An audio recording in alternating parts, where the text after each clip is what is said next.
Hello everyone, my name is Alexis Wistison, and I am here today finally fulfilling my dreams of becoming an entrepreneur. I am here today representing my company, Past Present Studios. Here at Past Present Studios, we specialize in bringing history to life by blending eras with modern day contexts. Today I'm excited to share the innovative project that we believe here at Past Present Studios will capture the attention of history lovers and technology lovers alike. So let's jump right in. Imagine a Roman soldier in the art of battle, standing in full armor, ready to charge into history. Now, picture the soldier not only gearing up with his gladius and shield, but also wearing a modern GoPro helmet to document every moment. We've created a unique series that combines the ancient and the modern, showcasing a first-person perspective of a Roman legendary's life, all through the lens of a cutting-edge GoPro technology. This modern twist on Roman life offers an immersive experience that merges historical authenticity with the thrill of modern-day content creation.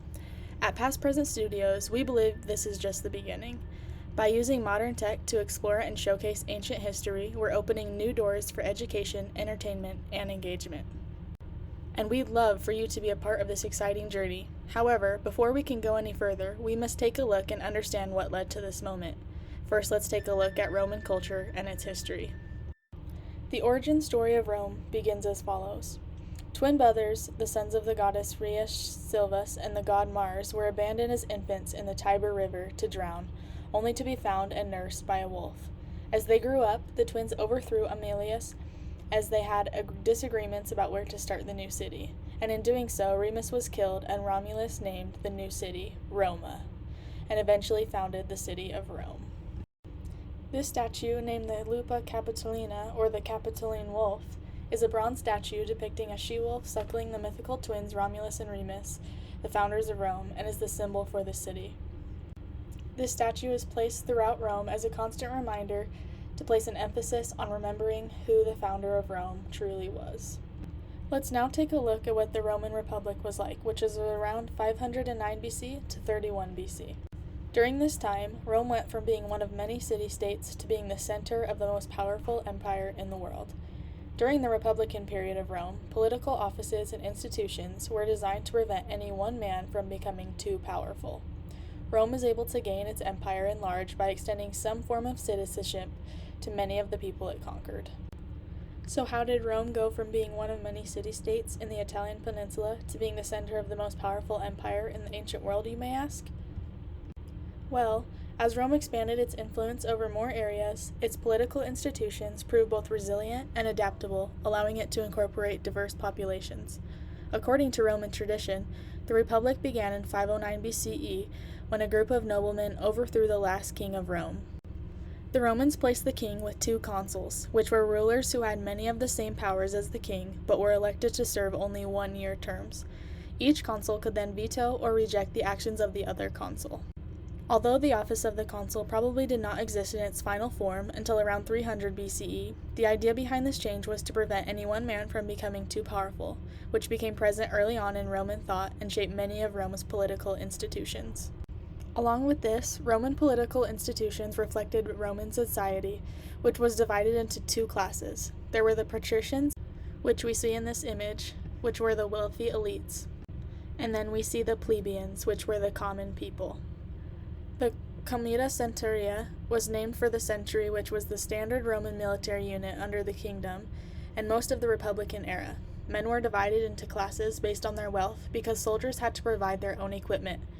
Only the wealthy Romans could afford high-quality weapons or armor, which made them more effective soldiers.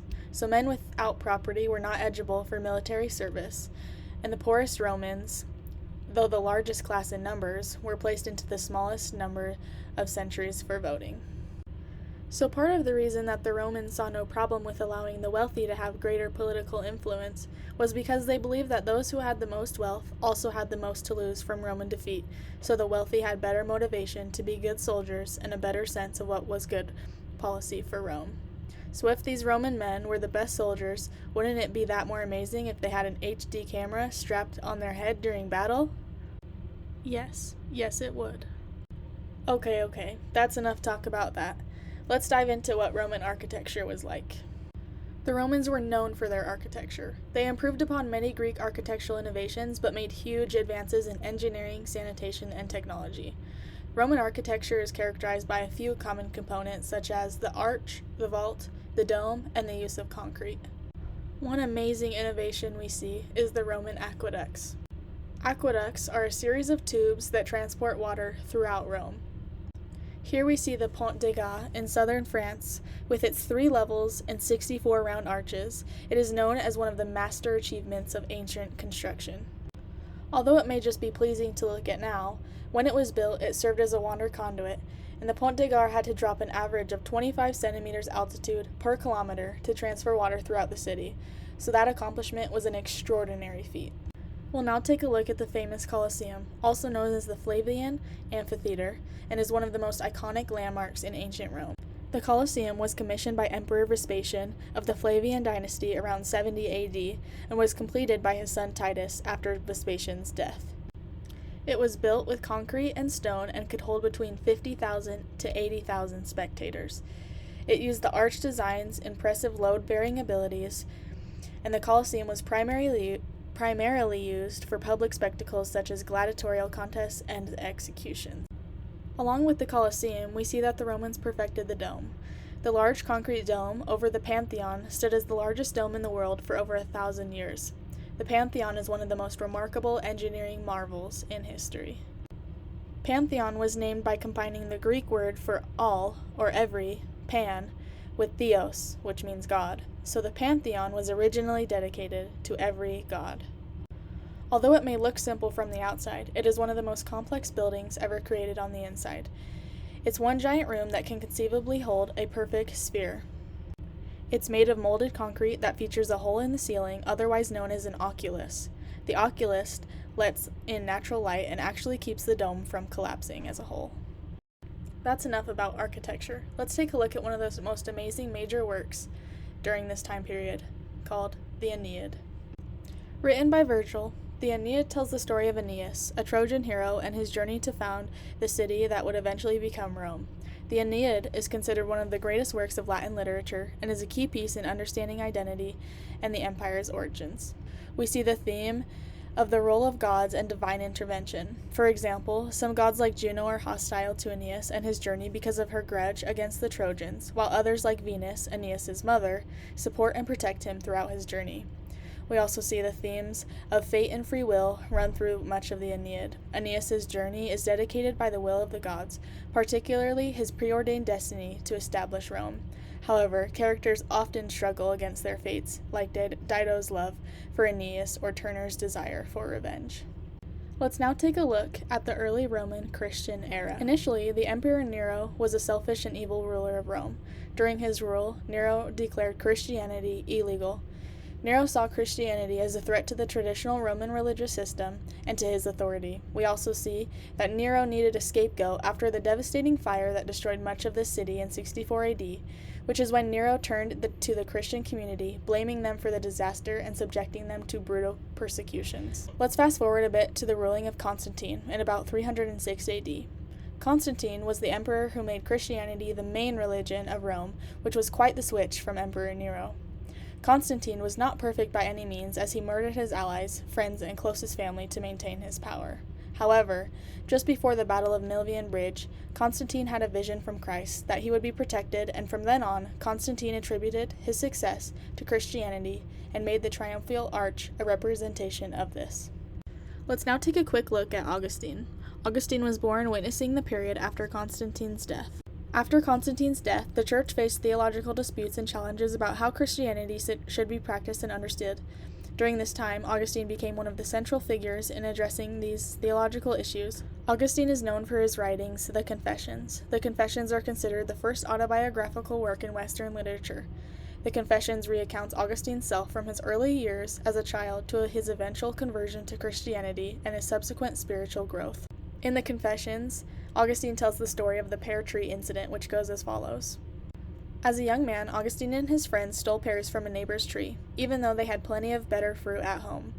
Augustine admits that he didn't need the pears and he was not motivated by hunger, rather the act was driven by the thrill of sinning itself. He reflects on how this seemingly trivial sin reveals deeper truths about human nature, showing how people sometimes sin simply for the sake of rebellion or disobedience, rather than the genuine desire. This incident becomes a symbol of Augustine's broader understanding of original sin, free will, and the need of God's grace to overcome human tendencies towards wrongdoing. He hoped we would come out of the world as living the higher law. Augustine attributed everything he has and is to God, and his story is meant to demonstrate how God can transform a sinner to a saint. Last but not least, let's take a look at the Song of Roland. The Song of Roland is an epic poem that tells the story of Charlemagne's campaign in Spain and the betrayal that leads to tragedy. After Charlemagne agrees to a peace treaty with the Saracen king Marsil, Roland nominates his stepfather, Ganelon, to deliver the terms. Enraged, Ganelon conspires with the Saracens to ambush Roland's rearguard.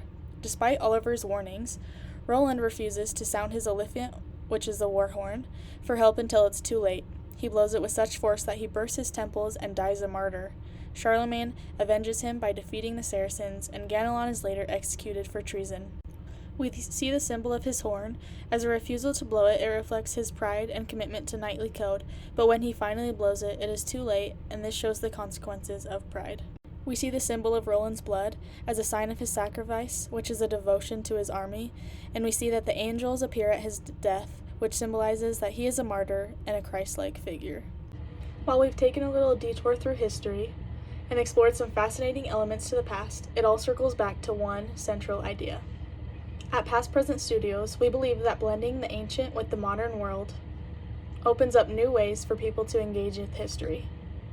By using tools like GoPro, we bring the ancient world to the modern, offering an immersive, real-time experience of what life was like on the front lines. I hope you enjoyed, and we'll see you next time. Bye.